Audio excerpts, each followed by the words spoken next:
Plus one റിസൾട്ടുമായിട്ട് ബന്ധപ്പെട്ട് ഒരുപാട് സംശയങ്ങൾ നിങ്ങൾക്ക് ഉണ്ടാവും. അതിൽപ്പെട്ട ഒരു സംശയമാണ്, ഞാൻ പ്ലസ് വണ്ണിൽ തോറ്റു, എപ്പോഴാണ് സേ എക്സാം? സേ എക്സാം ഞാൻ എഴുതേണ്ടതുണ്ടോ?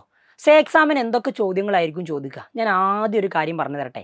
പ്ലസ് വണ്ണിൽ തോൽവി എന്ന് പറയുന്ന ഒരു സംഭവമില്ല. നിങ്ങൾക്ക് എത്ര മാർക്കാണോ കിട്ടിയത് അത് തന്നെയാണ് നിങ്ങളുടെ മാർക്ക്.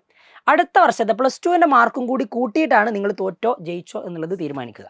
രണ്ടാമത്തെ കാര്യം, അപ്പോൾ നിങ്ങൾ ആദ്യത്തെ വർഷം ഒരു 60 മാർക്കിൻ്റെ സബ്ജക്റ്റ് ആണോ അല്ലെങ്കിൽ 80 മാർക്കിൻ്റെ സബ്ജക്റ്റ് ആണോ എഴുതുന്നത്, അതിൽ 30% മാർക്ക് നിങ്ങൾ എഴുതിയെടുക്കണം. അപ്പോൾ സാർ, ആ 30% മാർക്ക് എഴുതിയെടുത്തിട്ടില്ലെങ്കിൽ ഞാൻ തോറ്റ് എന്നല്ലേ അർത്ഥം?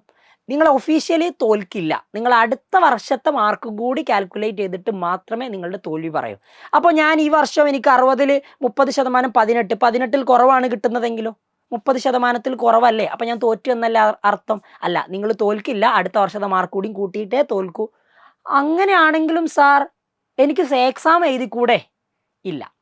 പ്ലസ് വണ്ണിൽ തോൽവി ഇല്ലാത്തത് കൊണ്ട് പ്ലസ് വണ്ണിൽ എന്തില്ല, നിങ്ങൾക്ക് സേ എക്സാമും ഇല്ല. നിങ്ങൾ ഡയറക്റ്റ്ലി പ്ലസ് ടുവിലേക്കല്ലേ പോകുന്നത്. അപ്പോൾ സേ എക്സാം എന്ന് പറയുന്ന ഒരു സിസ്റ്റം നിങ്ങൾക്ക് പ്ലസ് വൺ ക്ലാസ്സിൽ ഉണ്ടാകില്ല. പകരം എന്താ ഉള്ളത്? നിങ്ങൾക്കിപ്പോൾ ഒരു സബ്ജക്റ്റിൽ മാർക്ക് കുറഞ്ഞിട്ടുണ്ടെങ്കിൽ നിങ്ങൾക്ക് അതെന്ത് ചെയ്യാം?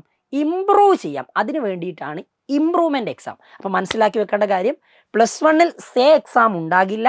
പകരം ഉണ്ടാകാൻ പോകുന്നത് ഇംപ്രൂവ്മെൻ്റ് എക്സാം ആണ്. നിങ്ങൾക്ക് എത്ര കുറവാണ് മാർക്കെങ്കിലും നിങ്ങൾക്ക് ആ സബ്ജക്റ്റ് ഇംപ്രൂവ് ചെയ്യാനുള്ള അവസരമുണ്ട്. അത് ഇംപ്രൂവ്മെൻ്റ് എക്സാം ആണ്. ഒരിക്കലും നിങ്ങൾക്ക് സേ എക്സാം എന്ന് പറയുന്ന ഒരു ഓപ്ഷനേ ഇല്ല.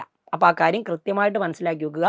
ഒരുപാട് ആൾക്കാർക്കുള്ള സംശയമാണ് സേ എക്സാമും ഇംപ്രൂവ്മെൻ്റ് എക്സാമും രണ്ടും ഒന്നാണോ എന്നുള്ളത്. അപ്പോൾ സേ എക്സാം എന്ന് പറയുന്ന ഒരു സിസ്റ്റം പ്ലസ് വണ്ണിലില്ല. പ്ലസ് വണ്ണുകാർക്ക് ഇംപ്രൂവ്മെൻ്റ് എക്സാം മാത്രമാണുള്ളത്. ഓക്കെ.